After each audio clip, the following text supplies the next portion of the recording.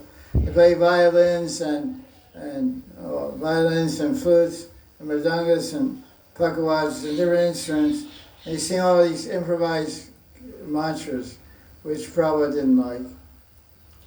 Not very standard, but people like anything. Go on, you know, Hari Bo, Hari Bo. Many years old, I dance like crazy, saying that.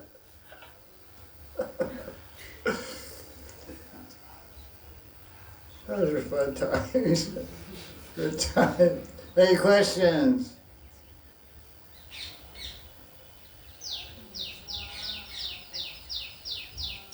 Birds are such a gift of God, you know, but so many of them are gone. There's no sparrows in Vrindavan anymore. There's no yellow birds. There's so many birds. I've been here for 39, how many years now? 1987. 39 years. I've seen so many species of birds disappear. Vultures disappeared. Big bird disappeared. Now don't exist in India. They wiped them out. Sparrows, finches, yellowbirds, robins, all gone. Minor birds with orange eyes are almost all gone. The little brown birds talk quite a lot. Very white, good singers, talkers, more than parrots. There are hardly any. There were hundreds in Radha Kunda. Parrots are a few. I told you about my parrot dealer, right? Yes. I bought 125 parrots for Radha Kunda. I should do it again. I'll give that project to Radha. 108 parrots, please. But Cipriani, I want 108 parrots.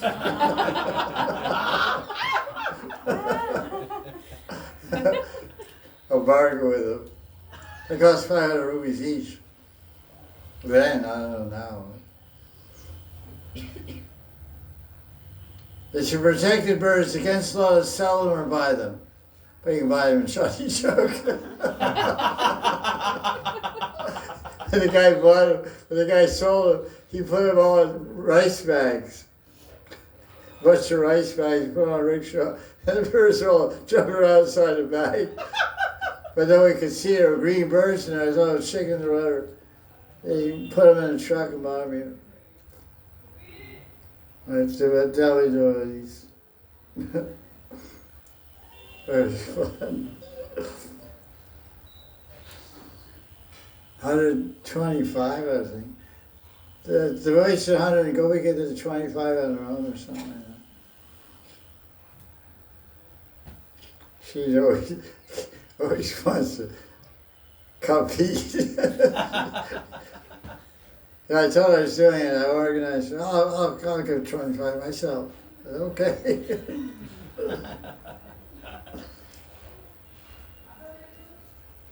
Any questions? You new guys, you speak English or German or what? Italian? Hindi? Hindi and Bengali. Bengali.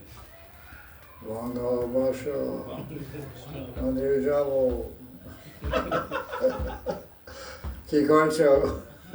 She can translate Bengali. We'll see. Ask a question, she'll translate it for you. I don't know. You guys know Hindi, you probably know Hindi. You guys know Hindi also. Put it on the spot. I know Paco Bengali.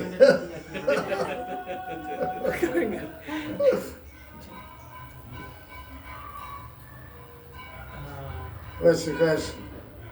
The attainment of Prem Seva of Radha and Krishna in Vrindavan, it depends on sadhana or on krupa.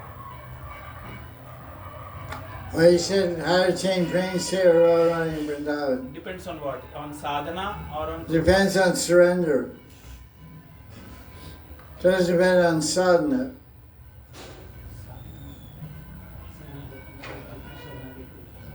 Depends on surrender to a Vaishnava.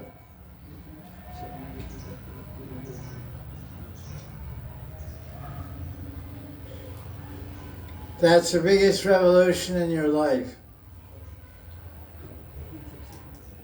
You made your sadhana, not surrender.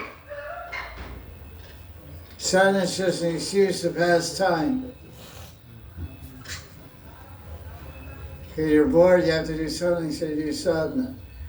Ultimately, the purpose of sadhana is what? There's 6 ways to please Krishna. What's the final one? Karpunya. What does it mean? Surrender. Surrender to Atma. Atma means ego and Atma. You just sadhana for 100 lifetimes and not surrender your ego. Take on the doer. I'm doing 64 rounds. I'm cool. I'm a big guy. Light years away from praying Seva running. My understanding of get praying Seva means surrender. Sharanagati. Oh, Prabhu, Sharanagati, Prabhu. I surrender. I can't do anything. I can't do any job. I can't do any puja. I can't do any study. I don't have anything. I don't have anyone but you. Take me. I'm yours. That's surrender. Draupadi style. 2 hands up. I'm not strong. I'm nothing. I'm stupid. I'm foolish.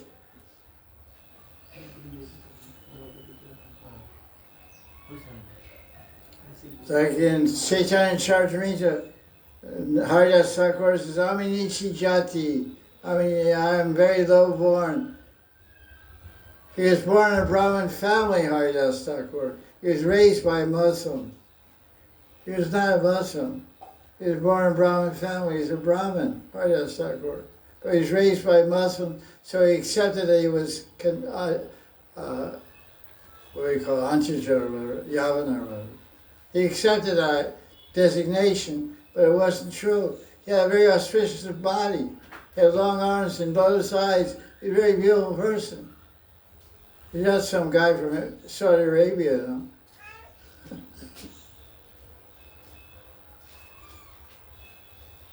He was first made trained by Vaitacharya and got Diksha from Vaitacharya and got Sirpanai from Vaitacharya also.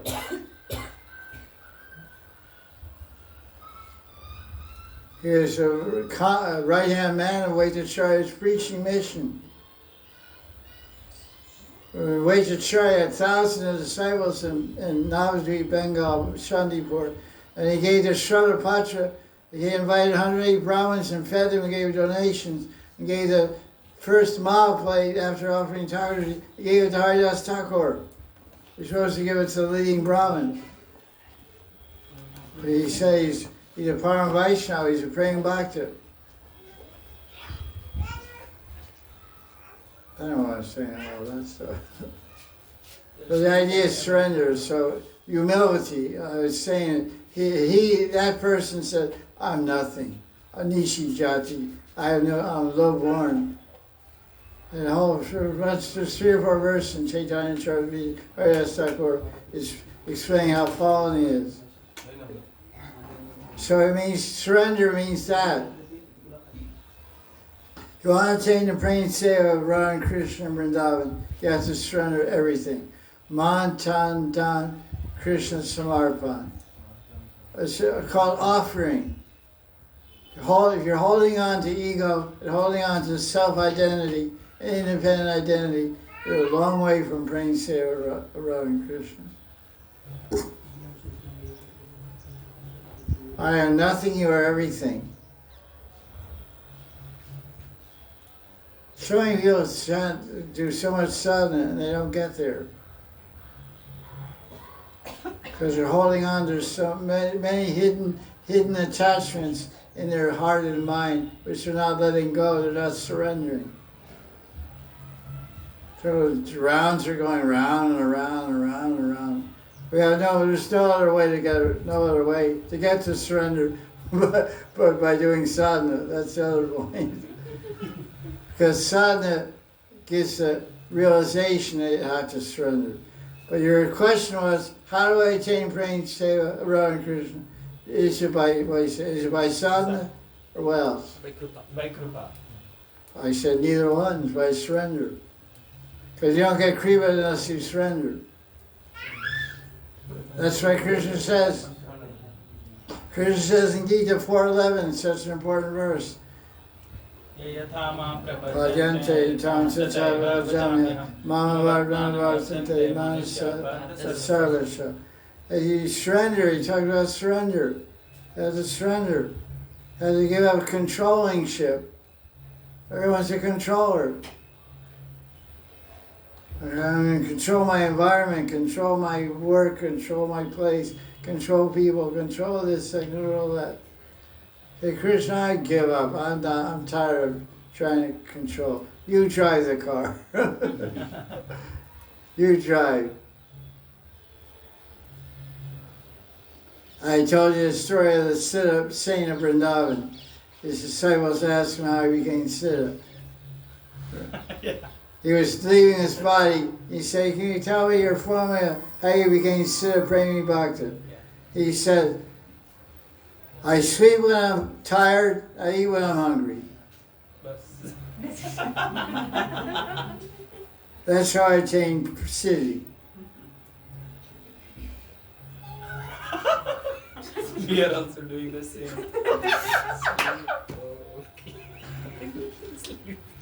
So then the disciples, after the Guru left the world, went to Goloka Vrindavan, they all were thinking, what a sutra our Gurudev told us, the success formula. Eat when you're hungry, sleep when you're tired. What does that mean? So then I said, well, what did Guru mean? How did he do this? So when his personal servant said, I was with Guru for 25 years. I lived with him 24 hours a day. He would eat every 3 days.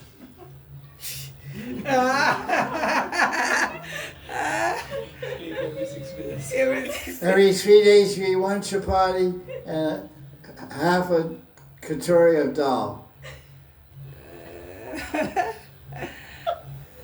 Which he begged him out of curry. On sleeping, he used to sleep once every 4 days for 4 hours. Okay, boys. We eat breakfast at 9, lunch at 2, dinner at 8 o'clock. We take rest at 10, we get up at 3. And we take 2 hours rest in the afternoon. No, we take rest at 10, get up at 3. That is. We take rest at 10, get up at 10.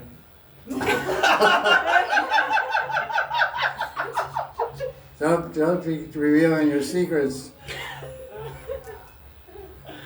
So it's not so easy to get perfection. Basically, the answer I gave you is one word: is surrender. Because ultimately, that's the bottom line. Some lifetime, it is not this one, the next one, or next to next one, or next to next one. We have to surrender, 100%. Once Prabhu was in New York. Now this is nothing personal. Don't think I'm talking about anyone in the audience. Okay. Disclaimer. Yeah, thank you. Disclaimer.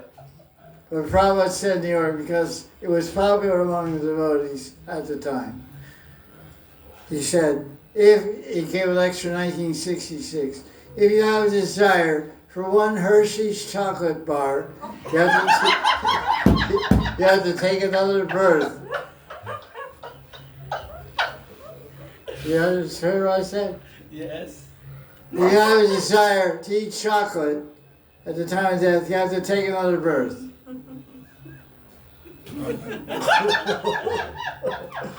A look of surprise swept across her face. He didn't say cheese, so that's good.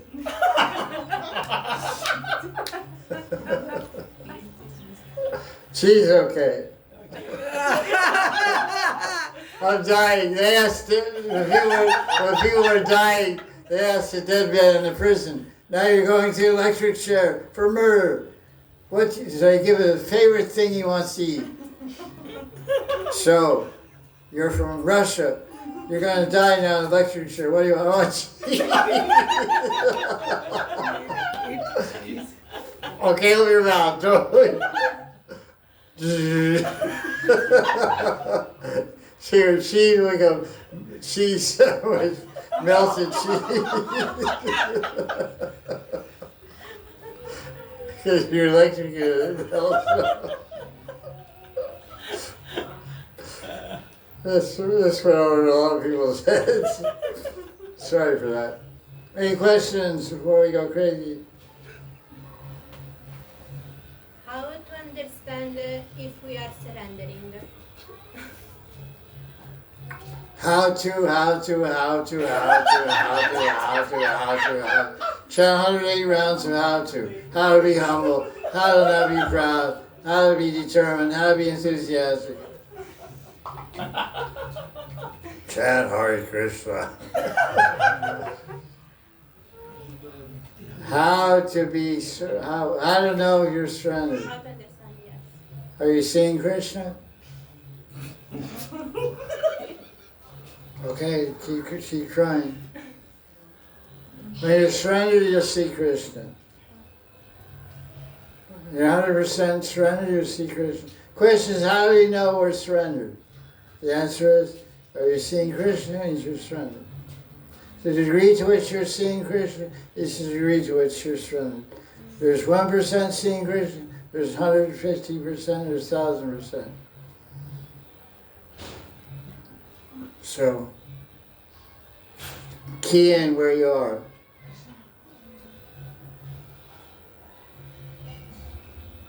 Because that's what Krishna said, you surrender, I'll show myself to you.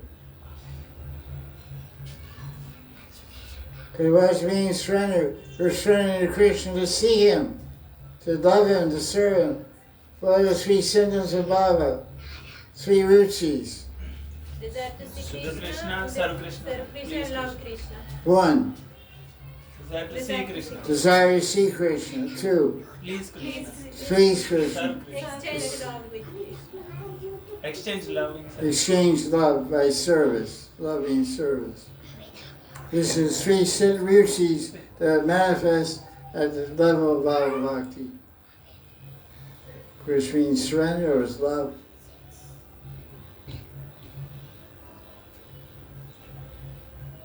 Questions?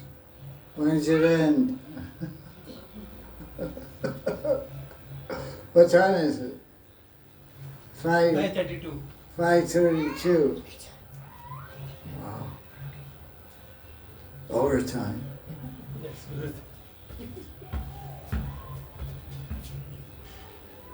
Any question? Any internet question? Jaya Jaya Sri Radhe. Sham. Jai Gurudev.